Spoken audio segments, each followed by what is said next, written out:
जीतिया व्रत की कथा। मानव सभ्यता के प्रारंभ से ही माँ और संतान का संबंध सबसे पवित्र और अटूट माना गया है। माँ अपने बच्चे के लिए सब कुछ सह लेती है, भूख, प्यास, कठिनाई और यहाँ तक कि जीवन का त्याग भी। इसी मातृत्व बल और संकल्प का प्रतीक है जीवित पुत्री का व्रत, जिसे हम जितिया व्रत कहते हैं। इस व्रत की कथा हमें बताती है कि कैसे एक राजकुमार जिमूत वाहन ने न केवल अपनी जीवन का बलिदान दिया, बल्कि संतान की रक्षा की अमर परंपरा की नींव भी रखी। जिमूत वाहन का जन्म और बचपन। प्राचीन समय में गंधर्व वंश में एक महान राजा हुए जिनका नाम था शिव सिंह। उनके यहाँ एक पुत्र हुआ, जिमूत वाहन। बचपन से ही जिमूत वाहन अन्य बच्चों से अलग थे। जहाँ अन्य राजकुमार युद्ध कला और ऐश्वर्य में रुचि लेते, वहीं जिमूत वाहन का मन ध्यान, करुणा और त्याग में लगता था। उनकी माता ने कई बार कहा, बेटा, तुम राज सिंहासन के अधिकारी हो, तुम्हें शक्ति और राजनीति में निपुण होना चाहिए। किंतु जिमूत वाहन का उत्तर हमेशा एक ही होता, माता, यदि मेरा जीवन दूसरों के दुख को दूर करने में न लगे तो ये जीवन व्यर्थ है। गरुड़ और नागों का संघर्ष। उन दिनों धरती पर गरुड़ और नागों के बीच वैर चल रहा था। गरुड़ रोज एक नाग को पकड़कर खा जाता।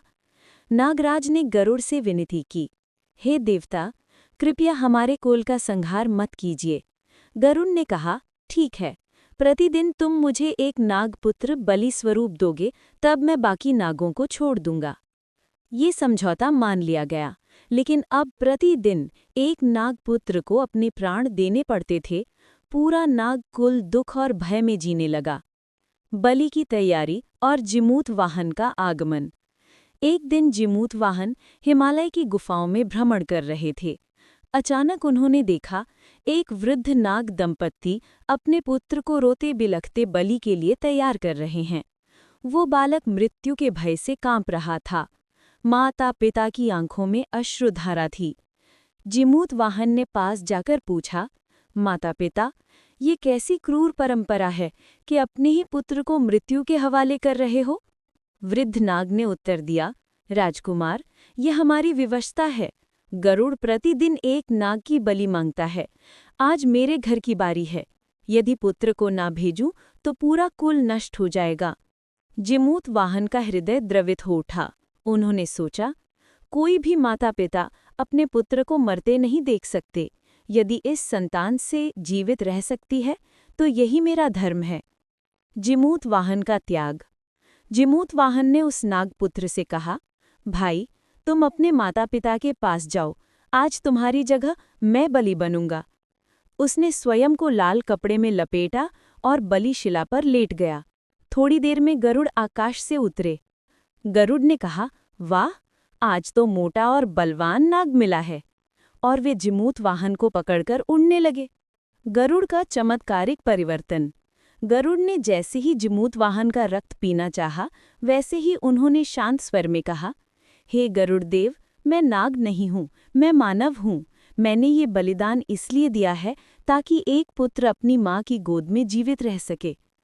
गरुड़ आश्चर्यचकित रह गए। उन्होंने कहा, मनुष्य, तुमने किसी और के पुत्र को बचाने के लिए अपना जीवन दे दिया, ये कैसा प्रेम है? जिमूत वाहन ने उत्तर दिया, माता पिता की आंखों में आंसू न देखे जा सकें। यदि एक पुत्र बच जाए तो मेरा जीवन सफल है। गरुड़ का हृदय पिघल गया। उन्होंने जिमूत वाहन को तुरंत छोड़ दिया और प्रतिज्ञा की, आज से मैं कभी किसी नाग का वध नहीं करूंगा। विजय और अमरता। जिमूत वाहन के त्याग से नागकुल बच गया। माता पिता ने प्रसन्न होकर उन्हें आशीर्वाद दिया। गरुड़ ने भी कहा, तुम्हारा नाम युगों युगों तक मातृ प्रेम और पुत्र रक्षा के प्रतीक के रूप में लिया जाएगा। तभी से इस घटना की स्मृति में माताएं जितिया व्रत करती हैं।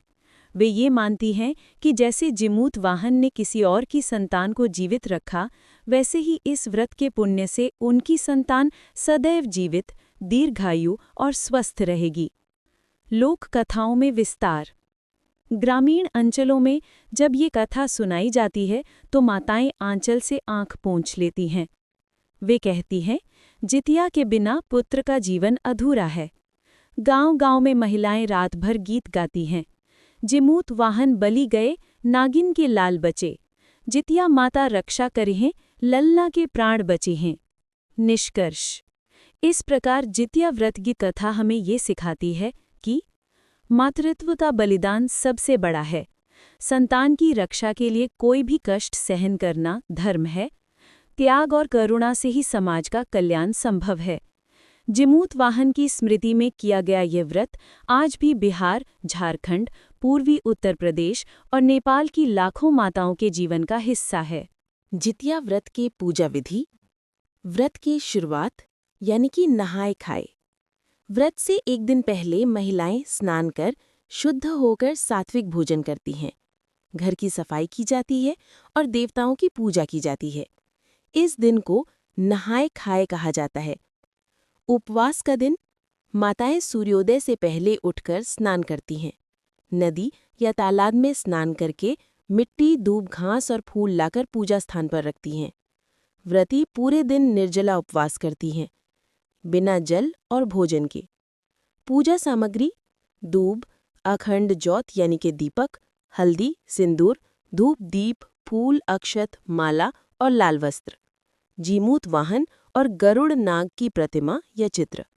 पूजा विधि: सबसे पहले भगवान सूर्य की पूजा करें, फिर जीमूत वाहन, गरुड़ और नागों की कथा सुने और सुनाएं। व्रती महिलाएं जीमूत वाहन रक्षा करें, संतान चिरंजीवी हो, ये संकल्प करती हैं। कथा के अंत में दीपदान और जल अर्पण किया जाता है। व्रत का पारण: अगले दिन सुबह स्नान करके पूजा की जाती है। फिर फलाहार, खिचड़ी या पारंपरिक भोजन से व्रत खोला जाता है। पहले गाय, ब्राह्मण या बच्चों को भोजन कराकर फिर स्वयं ग्रहण किया जाता है। मान्यता: ये व्रत खास तौर पर नेपाल, बिहार, झारखंड और पूर्वी उत्तर प्रदेश में लोकप्रिय है। विश्वास है कि इस व्रत से संतान की आयु लंबी होती है, रोग शोक दूर होते हैं और जीवन में सुख समृद्धि आती है।